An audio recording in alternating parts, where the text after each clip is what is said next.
How do you say purple in English? Wait. Renekton has undeniably secured his spot as one of the most consistent top lane picks for professional players in recent history, having a 25% pick and ban since Season 9 and peaking at an 80% presence in Season 11 with the rival Mythics. The question arises, is Renekton's presence in pro play a testament to his inherent strength, or is it merely complacency within the pro scene? In Season 13 alone, Renekton has had a presence of 45%, so if you tuned into a pro match, there is almost a 50-50 chance you would see Renekton picked or banned, which is crazy. But why is he picked and banned almost half the time? There are 5 main reasons for Renekton's presence in top lane. 1. His lane dominance, versatility, dueling power, gank threat, and finally his snowball potential. Renekton has good matchups into tanks, melee carries, and most bruisers, making him blind pickable and safe into most matchups, meaning you could pick him in a variety of different scenarios and he'll be just fine. Think of the popular picks like Gnar, Darius, Riven, Gragas, and more. Renekton has the ability to adapt to whatever his team needs in the middle of a game. In Season 14, itemization has become a lot more free, with build options making him even more adaptable. He can become a frontline tank with tankier items, a bruiser AD with AD and assassin items, a split pusher with bruiser items, or an anti-tank with ADC items. Renekton has very strong dueling power in the 1v1, paired with his good survivability, with his R and empowered abilities. It makes him hard to kill, while also giving him good throw kit while in lane. Renekton's always a gank threat because of his point and click CC, and he's always a good champ to set up ganks with your jungler because he has simple setup for dives and simple setups for ganks. Renekton has early snowball potential with his high kill pressure and his strong laning phase. Renekton's early game abilities allow him to bully opponents, secure CS, and potentially gain a level or gold advantage where he can snowball kills into free objectives due to his transition into the mid game.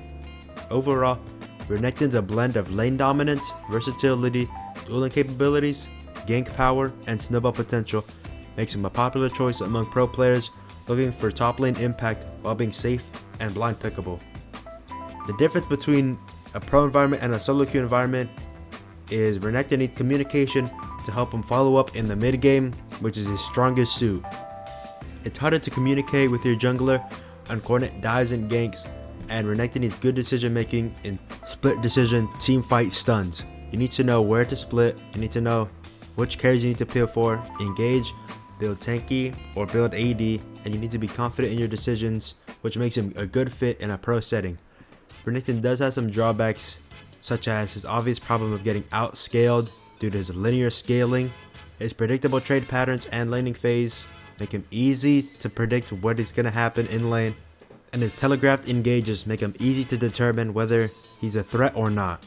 But his main drawback comes in the teams picking him. In pro play, Renekton has become a lazy pick. Renekton fits a certain play style of early dominance, early snowballing, and early game macro, combining that to lead you to a win.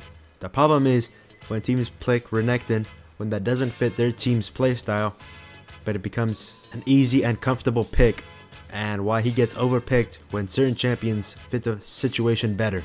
And it's not just me saying that Renekton gets overpicked and has downsides in pro play. Here's a clip from my last showing that. In general, I don't like champions that the onus is on them to get ahead. I think that there's other champions that are better if the argument is that you're going to be sort of like a defensive lineman or something for your team composition.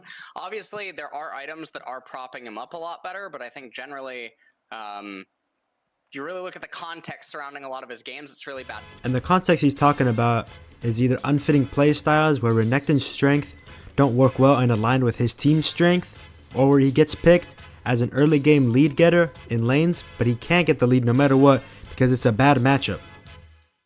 The really weird thing to me is Renekton, he came in on R5, and if you look at the opponent's team composition, they're really close quarter combat. They're short range, very brawlery. You have a lot of shields. You have Xayah that can uplift herself, whatnot. There's Alistar, there's Hecarim. Ryze is really good in a mid-rangey type of team composition.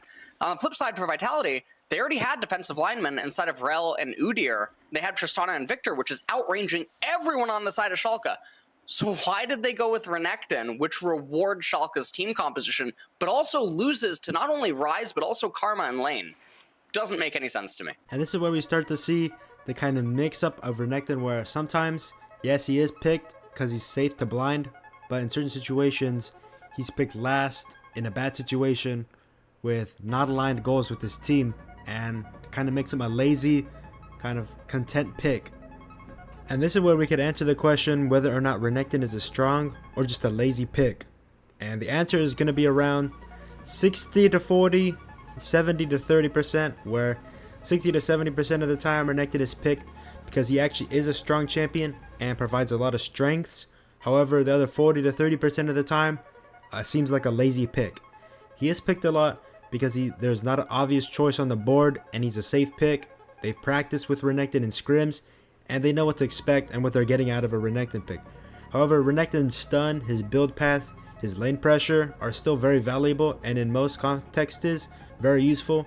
And I would say he's picked in too many situations where it just doesn't make sense for him to be picked. I miss the old Kanye, straight from the gold Kanye, chop up the soul Kanye, set on his goals Kanye. I hate the new Kanye, the bad mood Kanye, the always rude Kanye, spaz in the news Kanye. I miss the sweet Kanye.